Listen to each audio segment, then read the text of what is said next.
complete the square. All quadratic equations can be solved using the square root property by manipulating the equation until one side is a perfect square. This method is called completing the square. So basically you can solve any equation, any quadratic equation by completing the square. So it is a process, but it always works. So let's talk about how to complete the square. Let's think about algebra tiles here. Right, so let's say I was trying to solve this equation they're saying here. They're like, hey, you have x squared plus 4x plus 1 equals 0. If you draw an algebra tile, you get this picture. And what we want to do is complete this square here. Because if we can make this a square, then we have, let's see, 1, 1x and x, 1, 1. This is x plus 2 squared.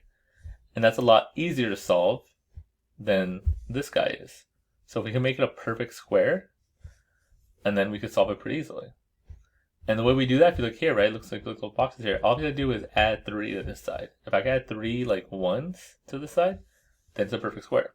Well, if you add 3 to this side, you're gonna have to add 3 to this side also. And that's where you get this from. That's where this side comes from. It's like, hey, they added 3 to this side, got this. The 0 becomes a 3. And now I could solve this. So let's just do it real quick, right? So again, we start off with this, x squared plus 4x plus 1 equals 0. And we want to be able to solve it. We want to make it a perfect square. So we're going to add 3 to this side and 3 to this side. So it'll be like plus 3 and plus 3. Right? Whenever you add to the left side, you got to add to the right side. Now the left side here is x squared plus 4x plus 4 equals 3. I just added that side up. And then this thing we can write as a perfect square, like we just talked about. Right? This side is x 1, 1, x, 1, 1. This is x plus 2 times x plus 2. Also known as x plus 2 squared. This side stays at 3. That's what this is. They have 3 on that side now, right? Where that 3 come from? Well, we added 3 to make it a perfect square, and we added 3 at this side. Whatever you gotta do to the left side, you gotta do to the right side. And now you can just solve it. You just like, okay, we'll square root both sides, and we'll get x plus 2 equals plus and minus square root of 3. Then we have to get rid of the 2. So subtract that from both sides. X equals negative 2 plus or minus square root of 3. And that's our answer. So completing the square makes things easier, right? So this would have been hard to solve normally. But when you're able to make it a complete square, it made it fairly straightforward. So we want to keep it doing it. So we want to keep on completing the square. So let's talk about it. Here's some algebra tiles.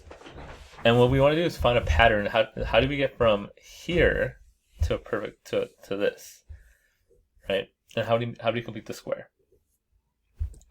So the one thing that people would notice was that, hey, wait, if we split the middle term up, right? So this 4 becomes 2 and 2.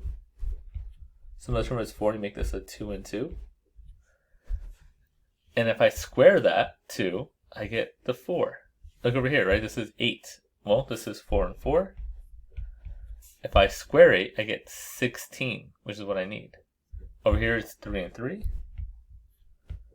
If I square 3, I get 9, which is what I need. So what ended up happening was that people noticed that to complete the square, you're going to have to get half of the middle term, right? So that was 4, maybe use 2. It was 8, we use 4. It was 6, we use 3. So you get half of the middle term. And then when you square it, right, 2 squared is the 4 here, 4 squared is the 16, 3 squared is the 9. That's where complete the square. Then we complete the square, make it a perfect square. So to complete the square, we're going to add half of the middle term, b over 2 we call that, square to both sides.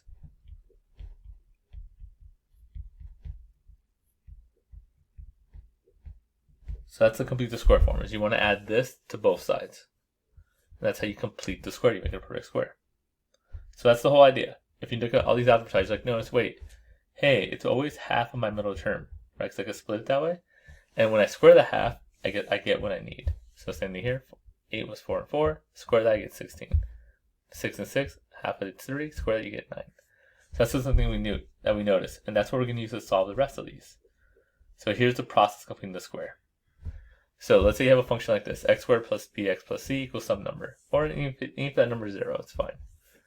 So first thing we're going to do is we want to get all the x's by themselves. So we're going to isolate all the x's. We're going to subtract c from both sides. So minus c. Then it gets something that looks like this. X squared plus bx equals some number. And then we're going to complete the square. Now remember we just talked about how do you complete the square? You add the middle term divided by 2 and square both sides.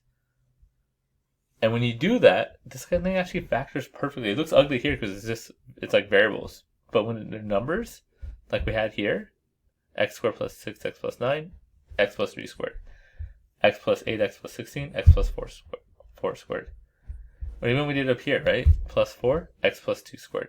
It's very, even though it looks ugly right here, it's actually very easy to factor. It's just to complete the square step, b over 2 squared, but before you square it. So this is always going to turn into, right, x plus b over 2, and that whole thing squared. So it always factors to that.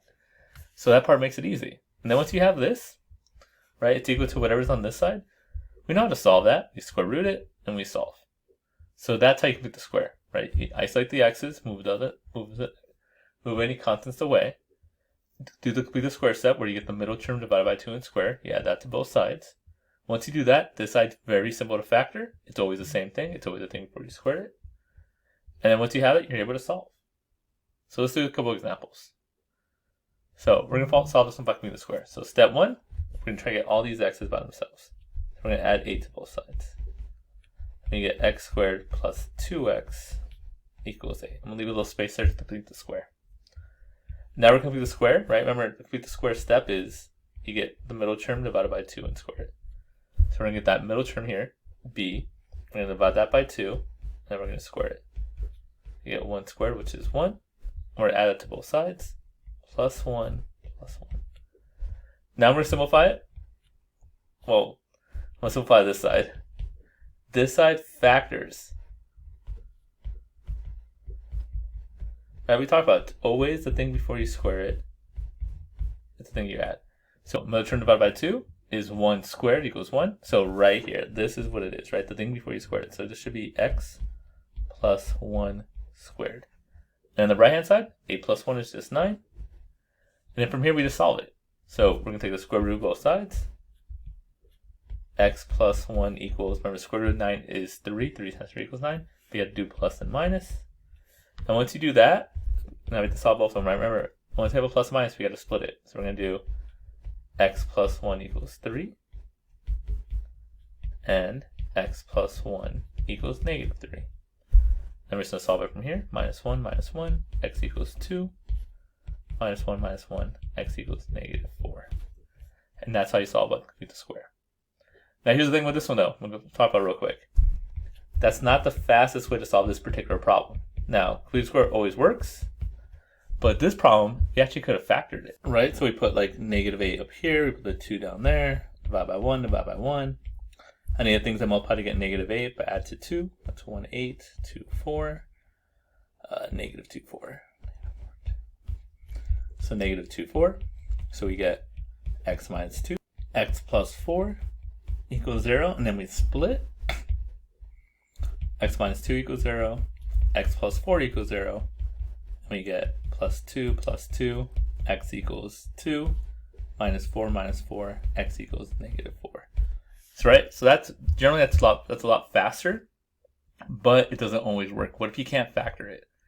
This way, complete the square always works. Factoring is easier if it factors. If it doesn't factor, complete the square is going to work. Kind of like the last example. So this last one here, x squared minus 4x minus 9 equals 0. So this is prime. It cannot factor. So the only way we know how to solve it for now is complete the square. We'll learn new tricks later, but for now, only thing we can do is complete the square to solve this. So let's do it. Right, so I want to get the x's by themselves, step 1. So we're going to add 9 to both sides. We're going to get x squared minus 4x equals 9. Then we're going to complete the square. Remember, complete square is just where you get the middle term divided by 2 and square it. That makes a nice perfect square. So we're going to do that here. We're going to get the middle term, and we're going to divide it by 2. Negative 4, sorry. And then after that, we're going to square it. Now, I like to show this middle step because remember when you go back, when you factor it, it's always going to be this middle step that's a factor. Then we get 4, and we're going to add that 4 to both sides. So this side and this side. Whatever you do to one side, you got to do the other side. Now again, this left side factors beautifully. It always factors the same. It always factors to x plus, or in this case minus, b over 2 squared every single time, right? It's always going to be this guy.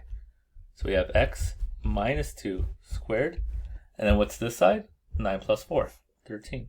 And then we just solve it from here. So, right, we got to get rid of the square, so we're square root. x minus 2 equals plus and minus square root of 13. Don't forget that.